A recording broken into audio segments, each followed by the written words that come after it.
This is Case Closed, crime stories from the golden age of radio. This is Case Closed. Welcome back. Thanks for joining me this Wednesday. We're going to hear first this week from Sherlock Holmes. Here is September 24th, 1945 episode titled The Eyes of Mr. Layton. After that, it's Nick Carter, Master Detective, in the Case of the Poker Murders. That episode aired May 21st, 1946. This episode from the life of Sherlock Holmes will be transmitted to our men and women overseas by shortwave and through the worldwide facilities of the Armed Forces Radio Service. Petri Wine brings you Basil Rathbone and Nigel Bruce in the new adventures of Sherlock Holmes.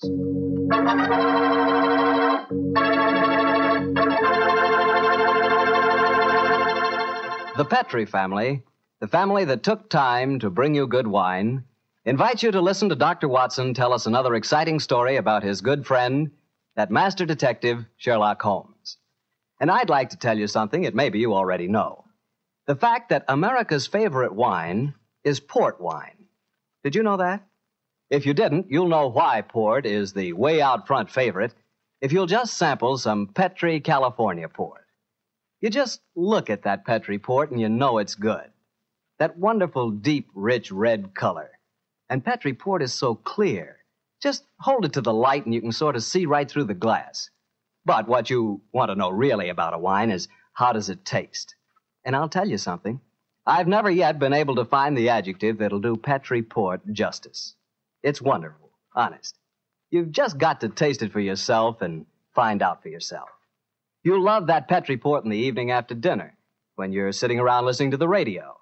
And it's perfect to serve your friends when they come over. You can show them that Petri label, too. In fact, you can show it proudly, because the name Petri is the proudest name in the history of American wines.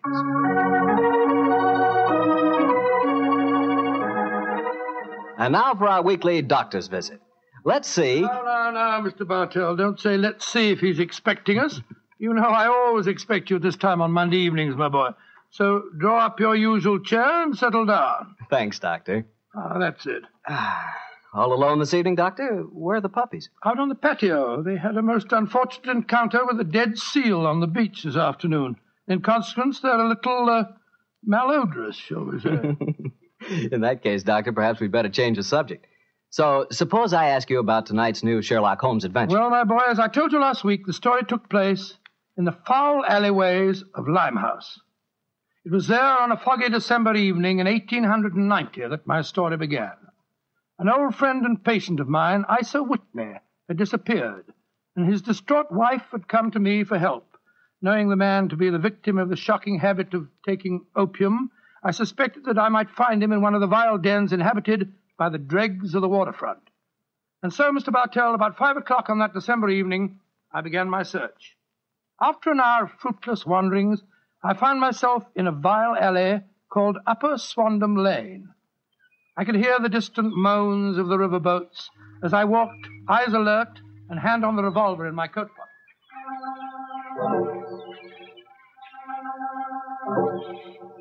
Suddenly, I saw a steep flight of steps leading down to a black gap, like the mouth of a cave.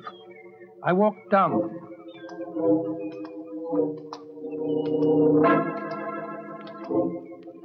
The steps were worn hollow in the center by the ceaseless tread of stumbling feet. I reached the bottom. A door faced me, and above it, a flickering oil lamp winked warnings at me. I found the latch and lifted it. The door squeaked open protestingly. And I entered.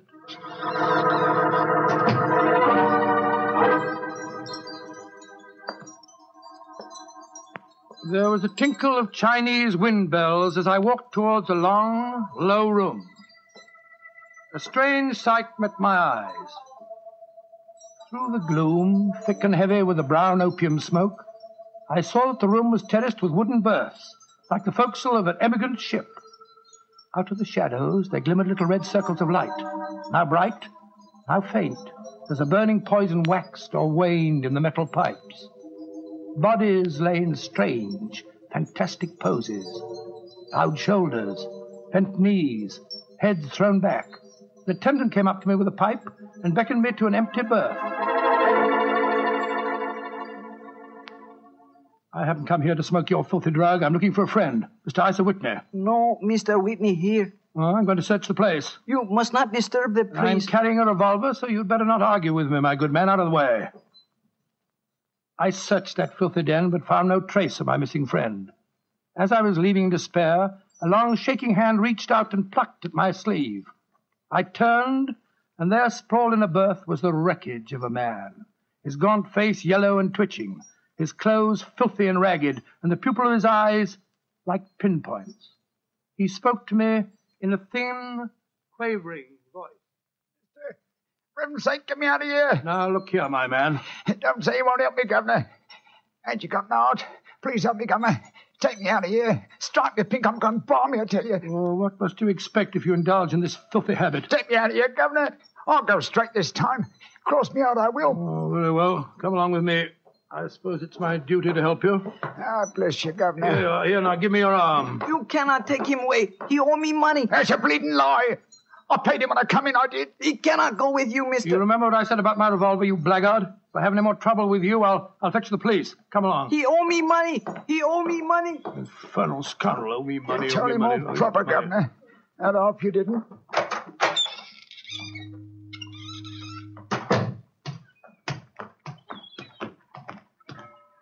Now, look here, my good man. I'll give you a square meal, some advice, and some medical attention. But the rest Never mind the advice, Watson, but I'll take you up on that square meal. Holmes. Yes, I'm very glad to see you, old fellow. What brought you to that filthy den of iniquity? Oh, gracious me, I went to find a friend. And I, an enemy. Your disguise is wonderful. It completely fooled me. But I'm afraid the proprietor was beginning to penetrate it. That's why I staged the little rescue scene. Had I been recognized, my life wouldn't have been worth an hour's purchase. How long had you been there? Why were you there? Come on, Holmes. Tell me all about it. With pleasure, old chap. But first, let's find a chop house. I want that square meal you promised me.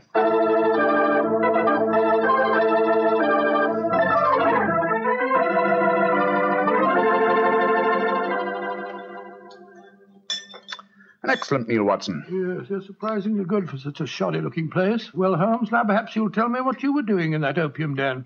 I've already told you my story. I'm shadowing a most unusual criminal.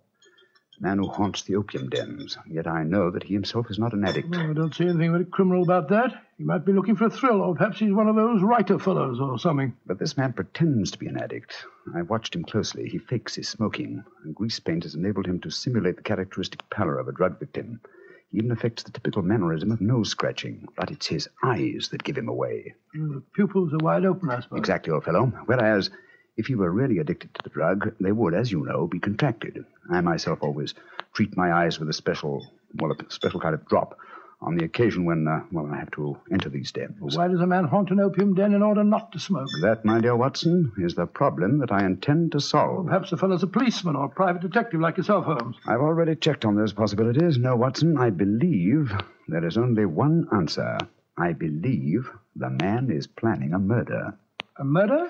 It's a tempting setting for a murder. Your victim is an addict, drugged and helpless. Your witnesses are in an equal state of befuddlement. The proprietor is anxious to cover up the crime because of the police. That you. Yes, Holmes. Now, the question is, who is the intended victim? That, my dear Watson, is why I've been shadowing this man. Unfortunately, he was not present in the den we just left, but I intend to continue my search. Holmes, can I help you? My wife's away, you know. You know, it's a long time since we were on a case together. I shall be delighted, my dear chap. I've missed you sadly during the past few months. And are you, Holmes? What's the next move? Back to Baker Street, old fellow. My disguise is wearing thin, and I must contrive a new one.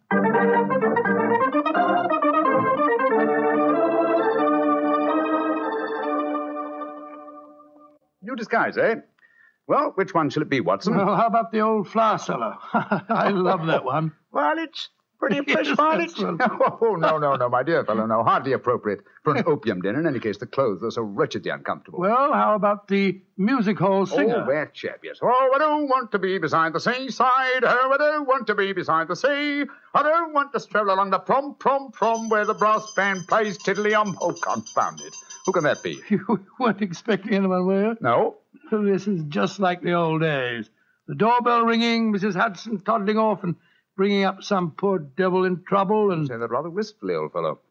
Don't tell me that you repent of marriage. No, of course not, Holmes. Mary's a perfect darling, and I couldn't be happier. Just the same. It is rather fun to be back here again. Come in. Yes, Mrs. Hudson? It's a gentleman, sir. He gave me this card. Says he's very anxious to see you. Wayne J. Layton, President, Layton Corporation, Chicago, United States. Ask him to come up, will you, Mrs. Hudson? Aye, sir. Well, it's quite the cold times to see you back here, Dr. Watson. Just what I was saying myself, Mrs. Hudson. Mr. Layton has scribbled a message on the back of this card. If £1,000 for a week's work interests you, you'll see me. £1,000? Big fish, Watson. Very big fish. This way, sir. Thank you. Oh. How do you do, Mr. Layton? I guess you're Sherlock Holmes. You guessed correctly, sir. Excuse me. Oh, Mrs. Hudson, just a moment, Mrs. Hudson. Aye, Mr. Holmes. Sit down, won't you, Mr. Layton? My name's Watson, Dr. Watson. I'm Sherlock Holmes's colleague. Yes, I've heard about you, too. Like a cigar, Doctor? It's a good one. Set me back 3 shillings. Oh, 3 shillings? Oh, thank you. That's very nice, sir. Just put one. Oh, No, I 3 shillings. introduce yourself. Splendid. And now, Mr. Layton, may I ask what brings you here? I'll talk fast and to the point. I'm a businessman. I like to do things in a business way. I have a chance to control the guano deposits of the Republic of San Pedro. Their minister will be in London tomorrow, and if it weren't for one thing, I know that I could swing the deal and get the concession. And what is that one thing, Mr. Layton? The deal is secret, see? I thought no one knew about it, but when I got here, I found out that my biggest business rival has gotten wind of what's going on. He's an Englishman. I've never met him, but he's right here in London. Now, I'm not going to tell you his name, not until you give me your word that you'll work for me. Just what you wish me to do, Mr. Layton. Get this rival of mine and keep him out of circulation for a week. I don't care how you do it, and I won't ask. In a week's time, I'll give you the other half of this £500 I brought with me. Oh, good Scott. What kind of Watson, detective give do you... Mr. Layton his hat and gloves. That's it. Thanks, old fellow. Goodbye, sir. What are you doing, throwing me out? I can't think where you gathered the impression that I indulged in kidnapping. Once again, goodbye, sir. And here, sir, you can take back your cigar. Well, if you don't want some easy money, I'll soon find someone else that does. This is the last you'll see of me, Mr. Holmes. Life is full of little consolations. Some people seem to think that money can Watson, the game's afoot. Mr. Layton is the man I've been seeking. The man who pretends to be an opium smoker. Why in blazes you let him get away? Here, I'll go after him. No. Don't worry. I've already arranged for that. Oh, how? When I left the room just now to talk to Mrs. Hudson, I was intending to tell her to summon some of my band of street urchins. You know, the Baker Street irregulars. When she informed me that half a dozen of them were in the kitchen at this very moment, partaking of one of her incomparable steak and kidney pies. The rest should be obvious. You left instructions for one of them to shadow Mr. Layton when he left here. Elementary, my dear Watson. Oh, don't tell me that Layton back again. No, I think not. I should say that at the moment he's just about to walk out of the front door. No, I think we shall have another visitor. And judging by the commotion, the incoming and the outgoing visitors know each other and are not on the best of terms. Well, it sounds to me as if they're having a fight. Here comes Mrs. Hudson to tell us about it. Come in. Oh, Mr. Holmes, you've got another visitor. So I gathered. Mrs. Hudson, you gave my instructions to one of the boys? I did that, sir. Young Wiggins was going to follow the gentleman. Mrs. Hudson, what was all that commotion about downstairs just now? Oh, it was the 2 gentlemen shouting at each other. Him that was leaving and the one that was waiting on the doorstep. And who is our new visitor, Mrs. Hudson? Here's his card, sir. Oh, thank you. Linton Chumley, 9 Belgrave Square.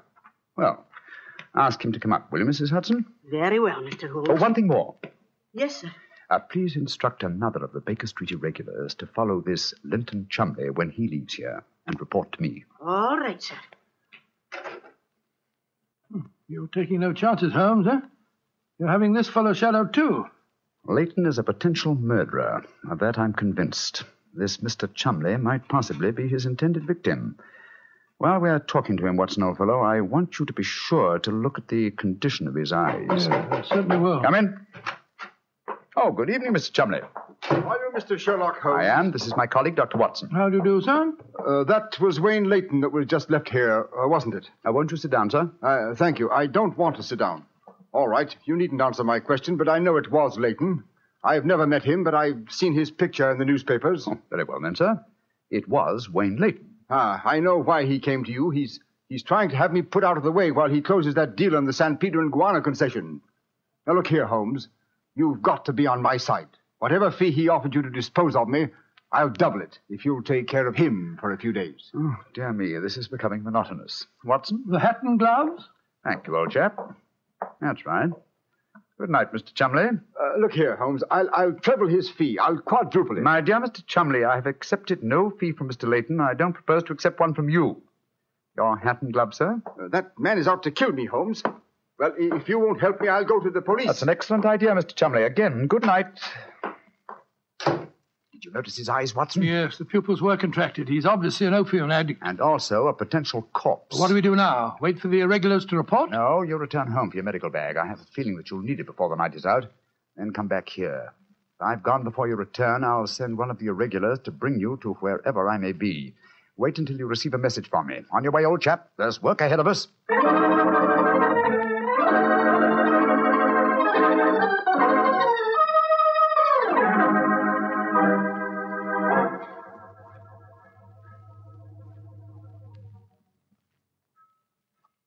Wiggins, you're certain that this is the place that Mr. Holmes told you to bring me to? Oh, yes, Dr. Watson. The corner of Swanham Line and Brixell Street, Mr. Holmes said. Yeah, well, this is the spot, all right.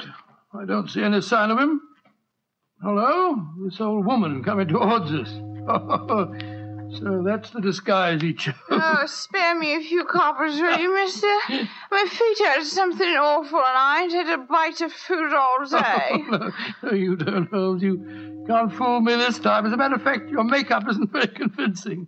You hardly look like a woman, and nobody's nose could be quite as red as that. Don't look like a woman, don't I? My nose is too red, is it? I'll take that. Oh, no, steady, look here. Making fun of a poor old woman whose plight I made her. I'm sorry, madam. I didn't mean to insult you.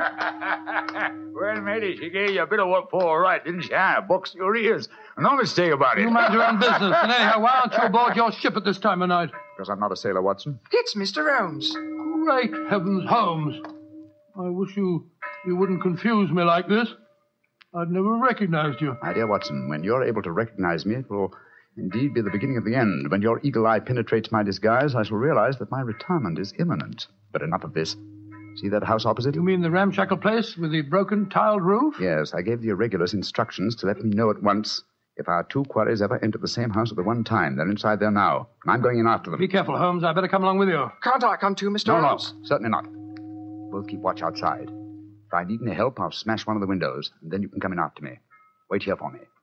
I don't expect I'll be very long. I'll be here, Holmes. Don't worry about me. Just take good care of yourself.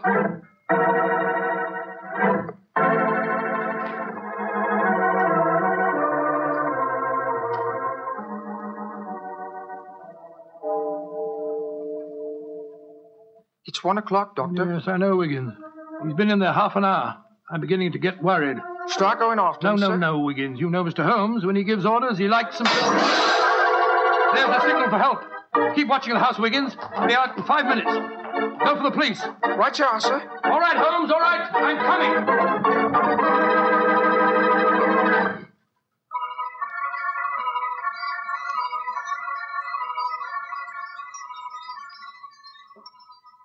You have searched my house from basement to attic. Why do you not give up? I tell you again, there has been no one here tonight. But my friend came in here half an hour ago. I saw him, and before that, 2 other men are known to have come in here. If that is so, then where are they? 3 men cannot vanish. That's just the point, you scoundrel. Out of the way. I'm going to search this hovel again. I'm not leaving here until I find Mr. Sherlock Holmes.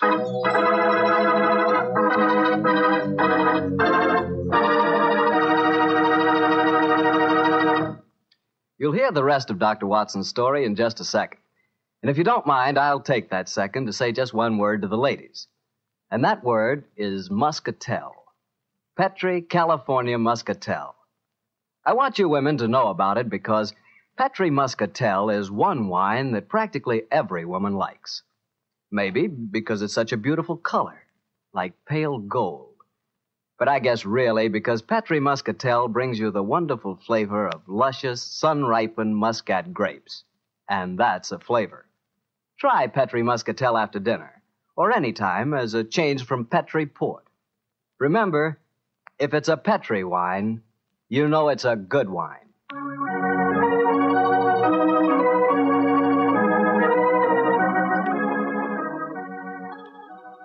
And now back to Dr. Watson and tonight's story, The Eyes of Mr. Layton. Well, what happened next, Doctor? When you searched the house for the second time, did you find any trace of Sherlock Holmes or the two rival businessmen? No, Mr. Bartell, I'm afraid I didn't. What did you do? I told Wiggins to report the matter to the nearest police station and then rattle back to Baker Street in a hansom cab as fast as I could. When I arrived at the old familiar doorstep, I wrenched at the bell in a frenzy of anxiety. Finally, the door opened, and there stood Mrs. Hudson. Dr. Watson, what is it, sir? Why, you're as white as a ghost. Mr. Holmes, is he here? Aye, sir, came in half an hour ago. He was dressed as a sailor and was half carrying some drunken friend of his. Oh, thank heavens he's safe. I'll go up. All right, sir.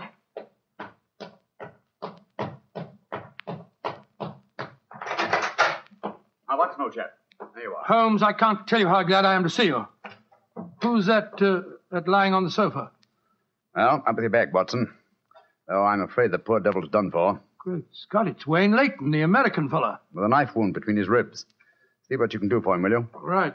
This is extraordinary, Holmes. You said that Layton was a potential murderer, and now he's a victim himself. The biter bit, eh, old chap? Yes, he's still breathing, but he hasn't a chance. I'll try him with an injection of strychnine. Holmes, how did you get his body out of the house? I searched the place from top to bottom. I found no trace of any of you. When I went in, I found the stabbing had already taken place. The proprietor then bribed me, or rather the broken-down sailor he took me for, to smuggle the body out through the secret stairway leading to the wards at the back of the house. Oh, there's no trace of Chumley there? No, he must have left before me by the same exit. Then you smashed the window and bolted. Yes, I knew that I could count on you to hold the fort while I was getting the body away. Just try to say something, Watson. Yes, the injection's beginning to take effect. Yes, Mr. Layton? What are you trying to say? Tell us, who stabbed you, sir? Shh. Lips are moving.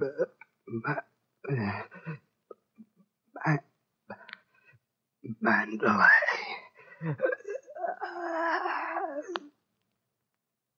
He's dead, Holmes. Yes, but he gave us the clue to the murderer's identity.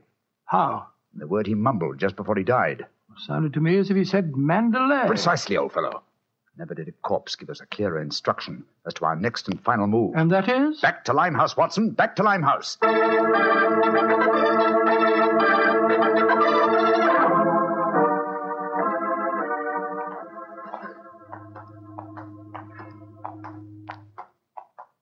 Here we are. This must be the place. What's this? Another opium den? Yes, I knew that since Chumley refrained from smoking earlier on in the night, in order to keep his faculties alert for murder, that an enormous reaction would set in. You'd have to find a den at once, and beyond question a different one from that in which the murder was committed. But how do you know that he's inside here? Well, just before you returned to Baker Street tonight, I had a message from one of my irregulars. He tracked him here after he escaped from the scene of the stabbing. That was a couple of hours ago. He might have slipped away again. No, Watson, tonight he came to drown his senses with a wretched drug. He'll be here. Come on.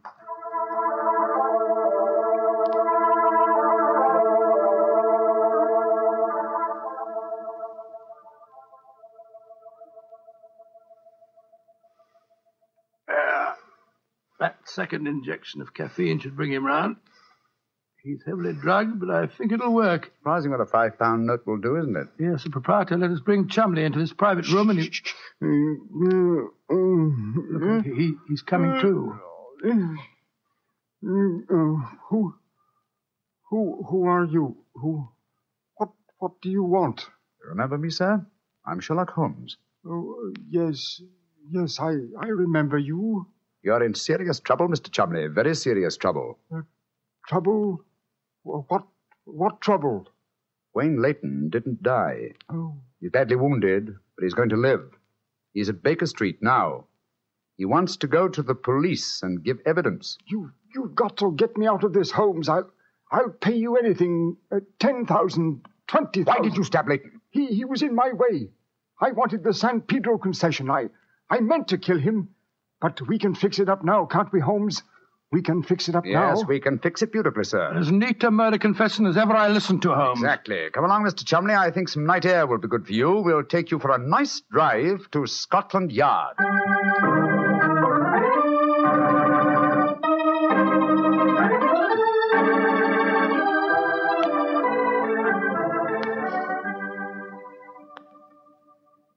I brought you some kippers, gentlemen. You've both been up all night, and I'm sure you can do it. It's very thoughtful of you, Mrs. Hudson. Yes, indeed it is.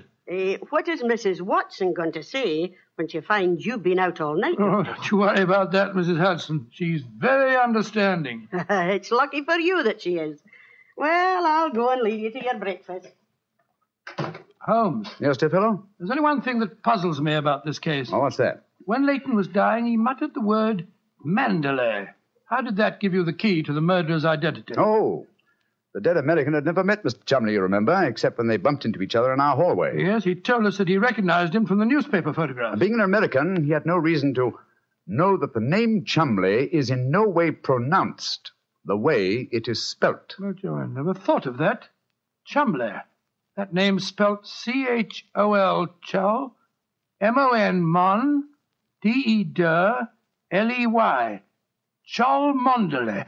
Mondele. Precisely, old fellow. What you thought to be Mandalay was really Chol Mondele, the name of the murderer. Amazing case. You did a remarkable job, Holmes. I'm beginning to be confoundedly sleepy. Why not sleep, old chap? Your old room's all ready for you. Are you going to take a nap? Oh, dear me, no. I have much too busy a day ahead of me. Let me look at my engagement book. Baxter Square murder. I put the police on the track. The Duchess of Ferrers. I've got her material.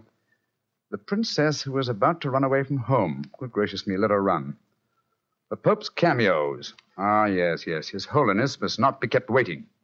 Can I help you again, Holmes? Mary doesn't return until tomorrow. Well, I thought you were sleepy, old fellow. Sleepy rubbish. I never felt more wide awake in my life.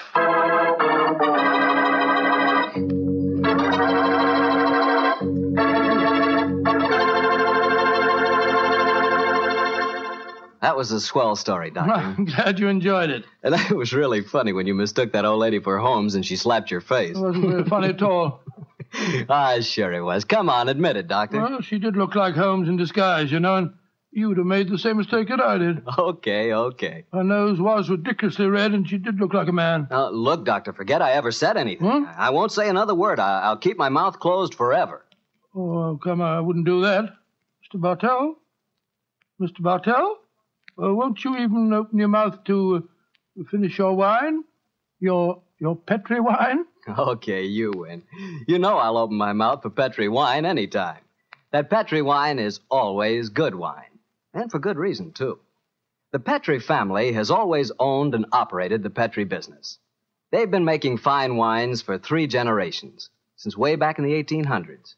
That adds up to a lot of experience. Experience handed on down from father to son, from father to son.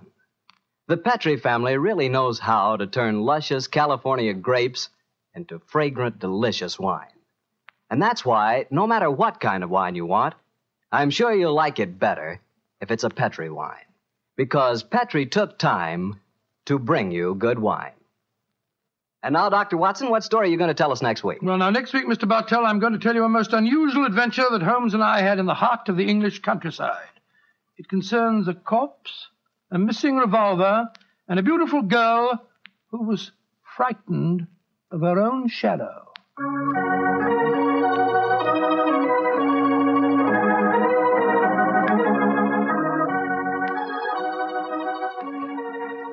Tonight's Sherlock Holmes adventure is written by Dennis Green and Anthony Boucher and is based on an incident in the Sir Arthur Conan Doyle story, The Man with the Twisted Lip. Mr. Rathbone appears through the courtesy of Metro-Goldwyn-Mayer, and Mr. Bruce through the courtesy of Universal Pictures, where they are now starring in the Sherlock Holmes series. The Petri Wine Company of San Francisco, California, invites you to tune in again next week, same time, same station. The Petri family took the time to bring you such good wine. So when you eat and when you cook, remember Petri wine. To make good food taste better, remember... Petri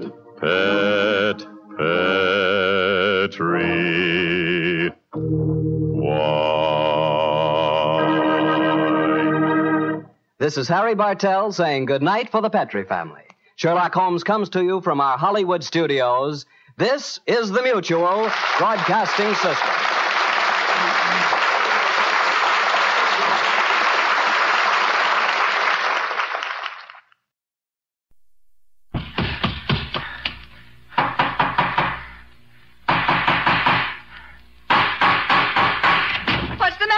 it? It's a case for Nick Carter, master detective.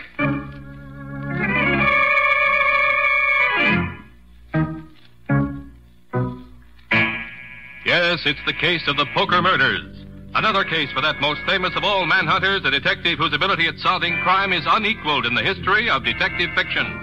Nick Carter, master detective.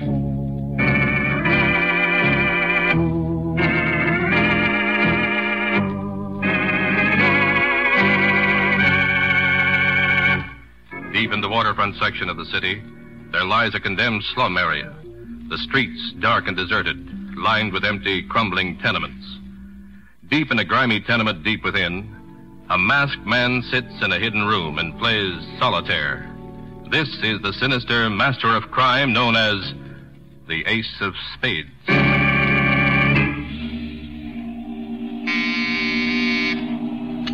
Yes? The 6 and 7 are clubs to see you, Ace. Send them in. Well, here we are, Chief. Yeah. You're 5 minutes late. I'm sorry, Ace. The cops are watching this area. We had trouble slipping in. Since when have I accepted excuses? Yeah, boss, we know. What about the other 3? Are they waiting at the rendezvous? Yes, sir. And you've both memorized my instructions? We got him down cold, Chief, but suppose there's a hitch. There won't be a hitch. The Ace of Spades doesn't make mistakes. Of course, if you make one. Oh, no, we won't, Ace. You can depend on us. All right. Now, you two had better get going. Yeah, okay. One thing. What is it, Chief? Don't forget to leave your calling cards. I don't want to disappoint my dear friend, Sergeant Matheson.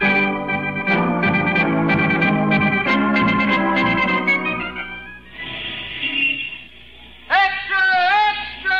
Ace of Spades strikes again! First Orange warehouse rob! $250,000 in furs looted! God killed as poker gang makes clean getaway! Extra! Read all about it! Nick, there's a Mr. Ralph Williams here to see you. Ralph Williams? Special investigator for Acme Underwriters. Oh. Show him in, Patsy. With the retainer they're paying me, I have to see him. This way, Mr. Williams. Mr. Carter, my company's in trouble. Yes? Well, sit down, Mr. Williams. Tell me about it. As you know, we're the biggest underwriters in the business. But this fur storage robbery yesterday, well, we can't take any more of those. Oh, the Ace of Spades, huh? Yes. Whoever he is, he's hit us 5 times in the last 2 weeks. We're paying out a fortune in claims. You're working with the police on this? The police? They're helpless. The Ace of Spades has been too smart for them. Take that fur warehouse job last night, for instance. Yes? Every burglar alarm was cut or disconnected. The vault combinations were known beforehand. And the locations of the most valuable furs. What about the guard?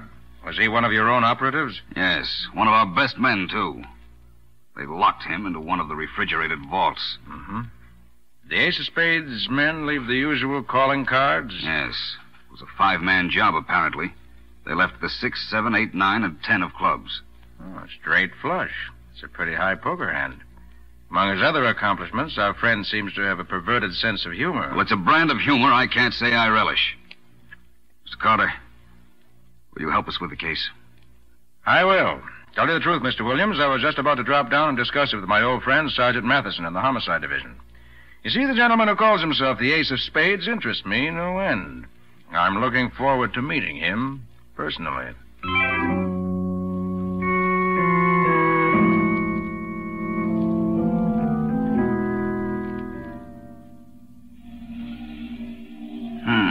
Black 10 on red jack. Red 4, black 5. Yes? The Queen of Hearts is here, Ace. Queen of Hearts. I'll put her on. Ace, I've got to see you at I once. thought I told you never to come down here. I had to come. I just heard some news. Nick Carter... I know. He's been called in by Acme Underwriters.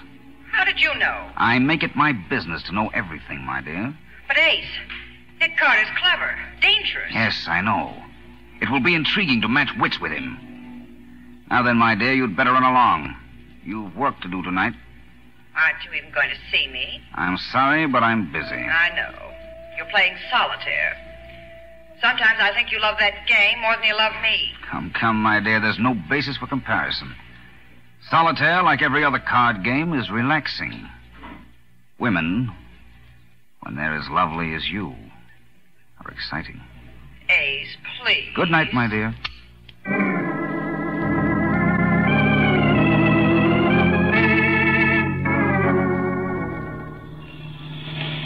Nick, you won't be late for Rhoda Stanley's birthday party, will you? No, Patsy. You drop me at headquarters and go right on. I'll join you later. Uh-huh. Oh, it's funny the way I bumped into Rhoda after all these years. Hadn't seen her since college, and then all of a sudden I was standing in a nylon line at Trimble's, and there she was. Yes, and now we're going to a birthday party. Uh-huh. The minute she found out I worked with you, she insisted on our coming. She's dying to meet you, and, well, I promised to produce. You sure you don't mind, Nick? No, of course not, Patsy. Oh, it ought to be something. She's married to John Stanley. The banker? Uh-huh, that's right. Which is the same thing as saying she's married to $10 million. And I was the girl in my graduating class voted most likely to succeed. Well, Patsy, it's a funny thing. What's funny? Stanley's Bank, the Marine Trust, is putting up the capital to tear down that slum area where the Ace of Spades is supposed to be hiding. Oh, do you really think that's where the Ace of Spades' hideout is? Could be. There are more than 200 abandoned tenements down there. And the 2 patrolmen murdered in that section seem to point to it. I won't forget those 2 homicides in a hurry. Each of them had a playing card pinned right over the bullet holes. Yes, pair of jacks. Fair sample of the Ace's grisly humor. What kind of a man can he be anyway? Infernally clever, Patsy. We know that much. A brilliant planner with a mind that doesn't overlook the minutest details that might trap him. But why all those poker hands whenever he's pulled a job? He's an egotist. Type of criminal who glorifies his crimes. Enjoys leaving his signatures at each one of them. Oh. This close enough, Nick? Yes, I can walk the other half block to headquarters. Nick, Please be careful. Don't take any chances. Now, don't worry. The Ace of Spades may play his cards according to Hoyle. But I'll play him any way I can to win.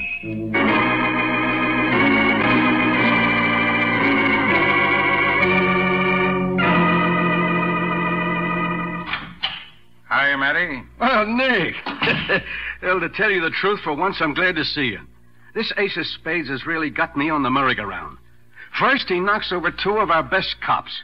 Then he kills this watchman on that warehouse job last night, and he leaves nothing. No evidence.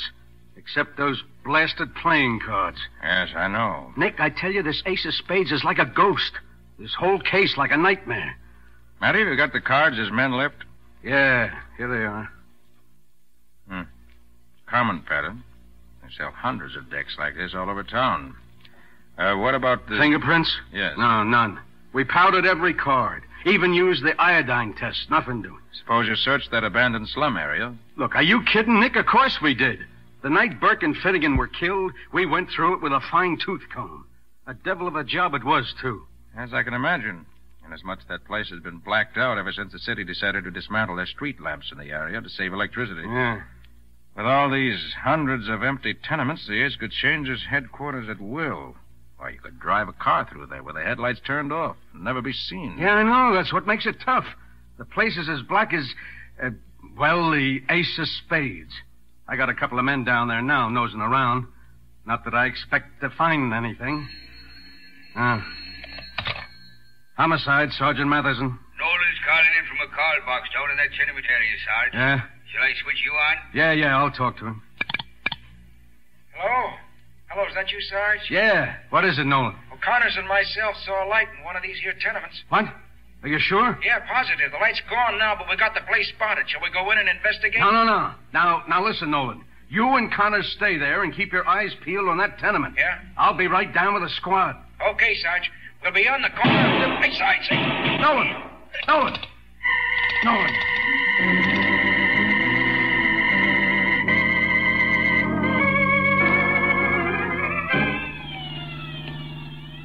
You say that call box was located at the corner of 16th Street and Avenue F, Matty? Yeah, that's right, Nick. A couple of more blocks and we'll be there. From the looks of things, you must have every cruise car on the force in this area now. Yeah. But judging by what's gone before, I don't think it's going to do us any good. Matty, just look at this area. Nothing but rows and rows of dark tenements and boarded-up stores. Yeah, look, there isn't a whole pane of glass in the place. The streets and the sidewalks are certainly littered with this place. Hey, Nick, I heard a shot. Take it easy, Matty, take it easy. One of your boys up ahead just blew a tire, picked up a piece of broken glass, probably. Oh, yeah. Oh, this place gives me the creeps, I guess. Uh-oh. There's the call box that Nolan called from. don't see anything. You, Matty? No. Nolan and Connors must be somewhere around, one way or the other.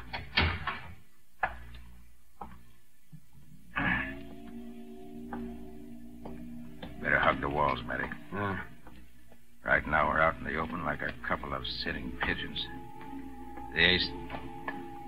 Matty. Here in this doorway. Nolan and Connors, dead. Yes, riddled by bullets. And look, Matty.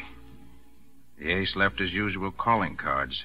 The jack of hearts on Nolan and the jack of diamonds on Connors. And Burke and Finnegan drew a pair of jacks, too, when they were murdered down here. 4 jacks. 4 of a kind. Well, whatever the ace of spades is, Matty, he's consistent. He's still killing. And according to Hoyle.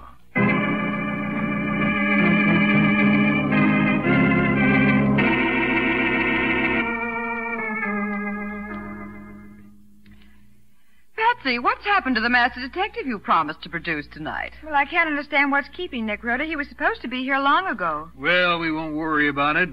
Let's just have another cocktail, huh? After all, it is my wife's birthday. As you know, Patsy, I'm a lucky woman to be Mrs. John Stanley. Look at the birthday present John gave me. This necklace. Oh, I've been noticing that, Rhoda. Matched diamonds, isn't it? Mm-hmm. It's a magnificent thing. Oh, that must be Nick now. I'll get it. What the devil? All right, Stanley, get those hands up. Yeah, and fast. Hey, now, wait a minute. What does this mean? We're playing cops and robbers. That's why we're wearing these masks. But you... Shut up, Stanley. I'll do all the talking around here. All right, Joe, get to work on that wall safe. It's behind that picture. You know the combination. Right. John, all my jewelry's in there. No, my dear. I'm afraid there's nothing we can do now. Or any other time. Pretty sure of yourself, aren't you? Yeah, lady, I sure am. How you doing, Joe? Okay. Just got the safe open. Swell. Now, Mrs. Stanley, I'll take that necklace. Oh, John, my birthday present. Will you give it to me, or do I have to tear it off your neck? Rhoda, I'm afraid you'll have to do as he says. No, I won't. Oh, Rhoda, your husband's right. We're helpless now. These men are... they're not going to take my necklace. All right, lady. Looks like I'll have to rip it off that pretty white neck of yours. Take your hands off my wife. Shut up, Stanley. Stay where you are. I said let her alone, you hear? Take your hands up. John! Nice work, pal. Yeah. Haven't had a chance to use that blackjack in a long time. You've killed him. He isn't breathing. Naturally, lady. That was no love tap I gave him. No. You got all that stuff out of the safe, Joe? Yeah. Everything's worked like clockwork. As the chief would say, according to plan. You'll pay for this. Both of you. That's what you think, lady. Oh, here's a couple of calling cards. Just to, remember us by.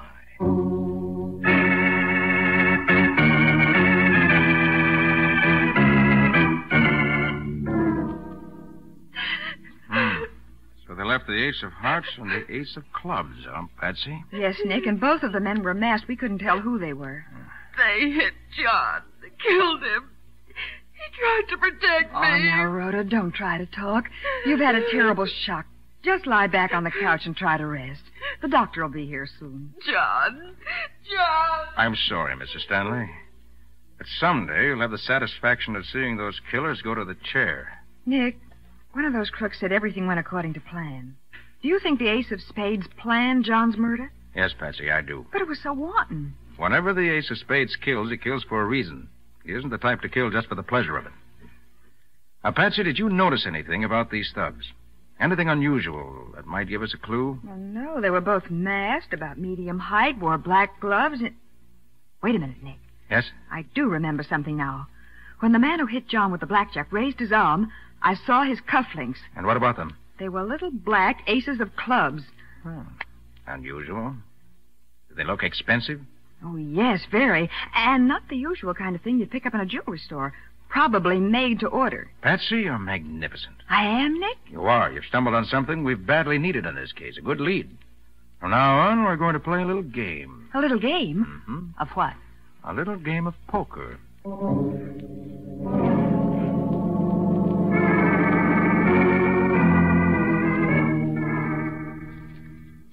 Mind if I use your phone, Sergeant Matheson?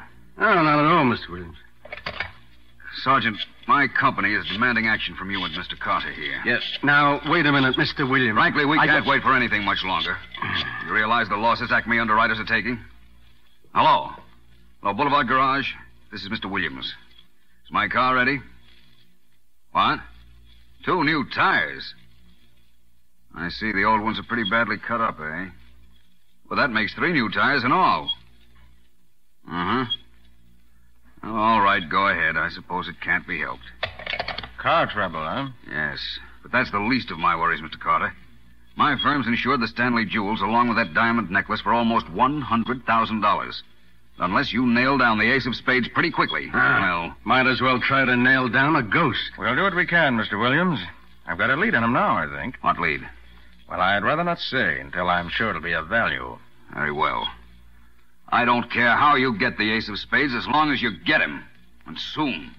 Good day, gentlemen. Goodbye. Hey, Nick, what's this lead you're talking about? I'll let you know, Matty, when and if it pays dividends. Oh, by the way, Yeah. Oh, wait a minute. Homicide, Sergeant Matheson. Sergeant, is Nick there? Oh, yeah, sure, Patsy. Yeah, Nick, it's for you. Hello, Patsy. Did you find anything? Plenty. I canvassed the big jewelry stores just as you told me to do. And? After walking my feet off and talking to about 100 supercilious jewelry clerks, I finally made a strike at Rutledge's. They make up those cufflinks? Yes. Did they have a carbon of the sales slip? Yes, Nick, they did. The man who ordered those cufflinks was Frankie Morello. Morello, huh? Good work, Patsy. Go home now. Soak your feet in hot water. I'll let you know when I need you again.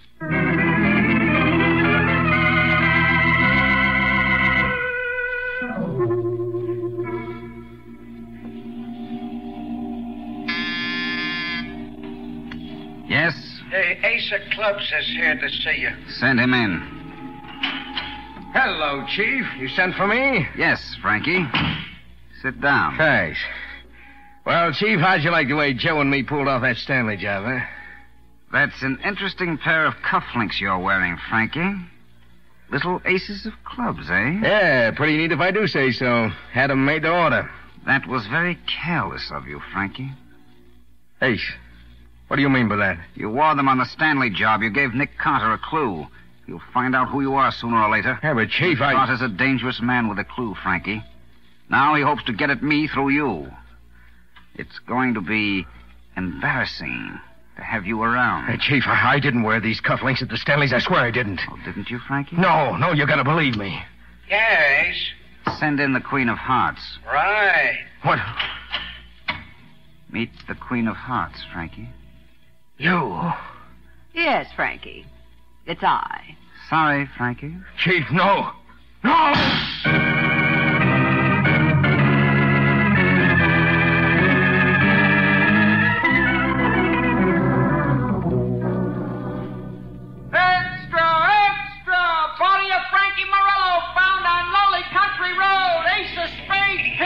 Corpse of gangster, extra, read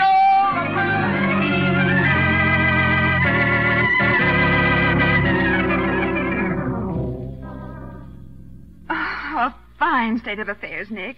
Frankie Morello, our only clue wiped out. Yes. But only you and I knew about that cufflinks clue, Nick. What is this ace of spades, a mind reader? Patsy, you forget. Huh? When you and I were discussing it at John Stanley's house, someone else was there who could have overheard us. Oh, Nick, you're not suggesting that Rhoda... She was in the room with us when we talked it over. Well, I know, but she was in a severe state of shock. Was she? Nick, you don't mean... I mean that things are beginning to add up. Look, Patsy, those crooks knew where the wall safe was, even at the combination. Oh, yes, that's right. The ace of spades could have received that valuable information direct from Rhoda. Yes, but we can't be sure of that, Nick. No, but there's one thing we can be sure of. Neither you nor I tipped off the ace of spades about that cufflinks clue. And somebody did. And the ace felt it was important enough to force him to destroy the evidence, his own henchman. Then it must have been Rhoda who tipped him off. She was the only other person who knew about the cufflinks. Exactly. I can't believe it. What? Well, I knew Rhoda Stanley well. Of course, I haven't seen her for... Oh, Nick, how could Rhoda be an accomplice to the murder of her husband right before her own eyes? Patsy, those jewels in the safe were insured for $100,000. That's a lot of money. Not to mention the millions that John Stanley probably left her in his will. But if Rhoda's mixed up in this, then who is the ace of spades? I've got a hunch, but I'm not positive yet. Whoever he is, he has an intimate knowledge of the jobs he tackles. And all these jobs have been pulled off against Acme underwriters. Patsy, suppose someone had easy access to the files of the company.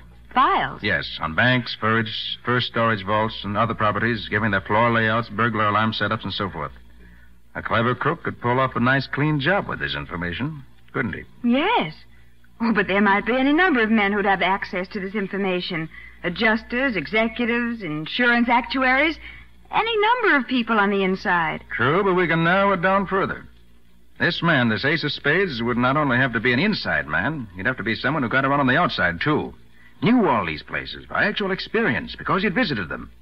That's the only way he could operate the way he's doing. Wait a minute, Nick. You mean... I'm not sure, Patsy, but I hope to know within an hour.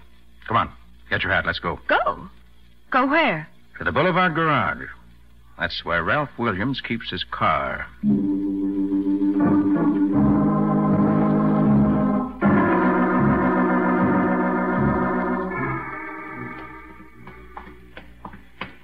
Nick, that garage attendant looked a little suspicious when you told him you were a dealer and that Mr. Williams sent you down to make an estimate on his car. I'm going to make an estimate, all right. Here we are. Nick, you still haven't told me why you're interested in Mr. Williams' car. Not interested in the car itself. Just the tires. The tires? Yes. I understand 3 of his tires were cut up so badly I had to have new ones. I think I know what cut his tires that way. I want to be sure. Well, hurry up. That attendant is keeping his eye on us.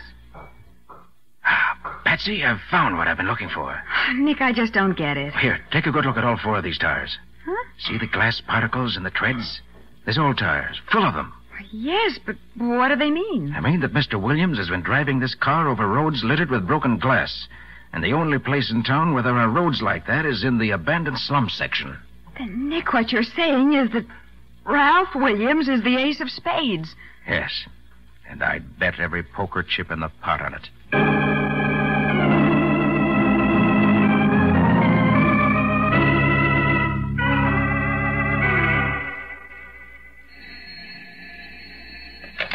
Investigation, Williams speaking.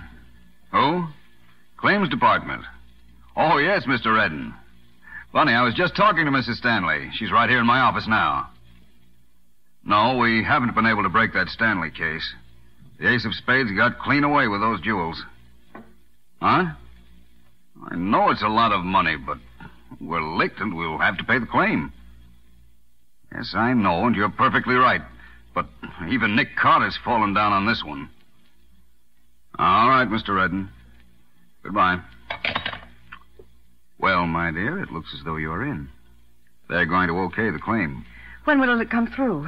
The cash, I mean. Sometime next week. And after that, my dear, I suggest you go away for a long vacation trip.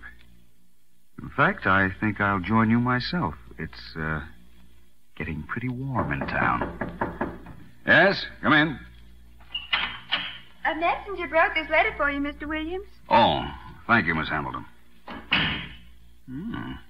From Nick Carter. Nick Carter?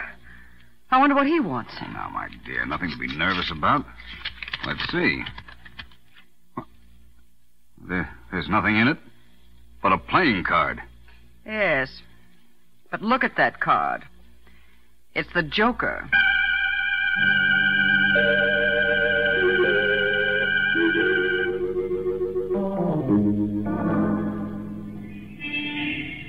Nick, the messenger left Williams' office 5 minutes ago. I know. It's almost dark. He'll be out soon. When he does, Patsy, we'll tail him. Nick, why did you send him that Joker? Just having a little fun. In the ace's own way. But isn't that dangerous? Shouldn't we have just gone up and got him? What if he gets away? He won't. You forget one thing, Patsy. What? The loot. The ace has almost $500,000 salted away somewhere. And he's certainly not going to leave town without picking it up. That's the big reason why I sent him the Joker. He knows we're on to him now. It'll flush him out. Of course. And he'll lead us right to the hideaway. If everything goes according to Hoyle. Nick, do you think it's in one of those slum tenements somewhere? I'd bet on it. Can't think of a better place to hide anything. Here, wait a minute. Yes.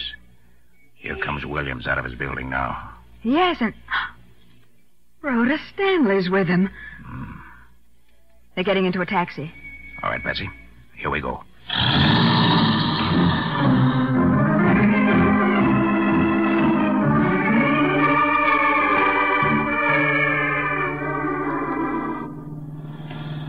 Look, they've stopped at the Riverview boathouse. Yes.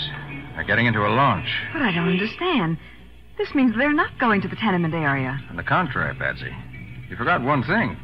The river fronts that area, and the boat running quietly with its lights out might get in a lot easier than a car, especially when all the streets are being watched. We can't let them get away, Nick. What now? I'm going on to the tenement area. You'll get Matty on the phone. Uh-huh. Have him throw a cordon around this entire area, and tell him to notify the harbor police, too. All right, Nick. Now, Patsy, make it plain to Matty that the harbor police are not to stop the boat. They just keep them under surveillance. We want the ace to pick up that money before he tries a final getaway.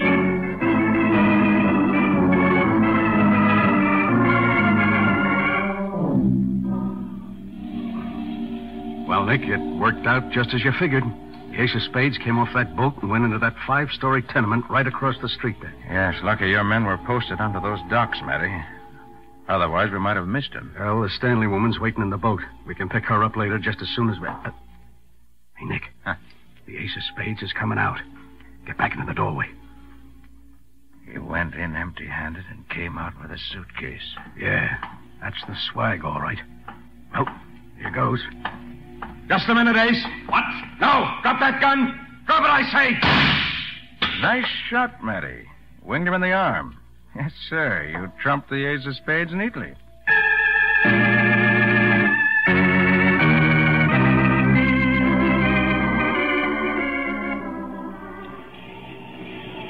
Well, Nick, they're starting to tear down these tenements today. Oh, what a place. Even in daylight, it gives me the creeps. Yes, but someday, they tell me, this is going to be a beautiful housing development with parks and playgrounds for the kids. Maybe, but right now it looks like a kind of death house. And speaking of the death house, I wonder what the Ace of Spades is thinking about now. About black on red or red on black? Nick, what on earth do you mean? I just spoke to Matty on the phone a few moments ago. He tells me the Ace of Spades sits in the death cell all day and all night, playing solitaire.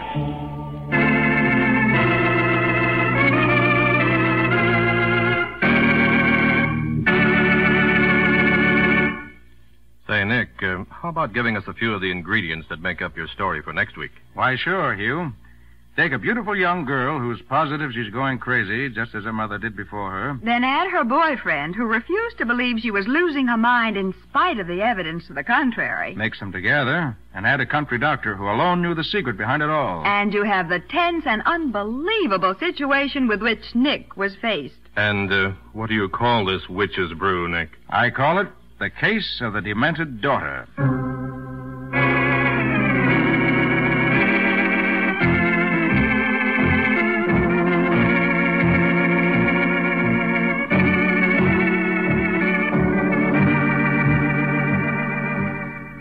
Nick Carter, Master Detective, which is produced and directed by Jock McGregor, is copyrighted by Street & Smith Publications, Incorporated. Pictured stories of Nick Carter appear in every issue of The Shadow comics. In the broadcast of Nick Carter, Master Detective, Lon Clark is starred as Nick, Charlotte Manson is featured as Patsy, Matty is played by Ed Latimer. Original music is played by George Wright. Script is by Max Ehrlich. Any resemblance in these programs to actual persons, living or dead, or to actual places is purely coincidental. Nick Carter, Master Detective, is presented over most of these mutual stations each week at this same time. This is Hugh Sanders saying so long until next week.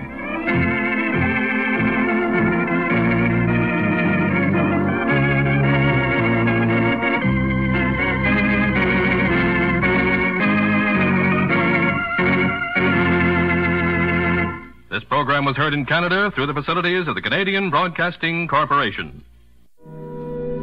That's it for Case Closed. This week, you can find more from Nick Carter, Sherlock Holmes, past episodes of Case Closed, thousands of other old-time radio episodes, our Shoutcast stream, and everything else Relic Radio, all at the website, relicradio.com. You can donate through the website if you'd like to help support this and all of the shows. It's how these shows keep coming to you every week. Thank you to those who have helped out. Thanks for joining me today.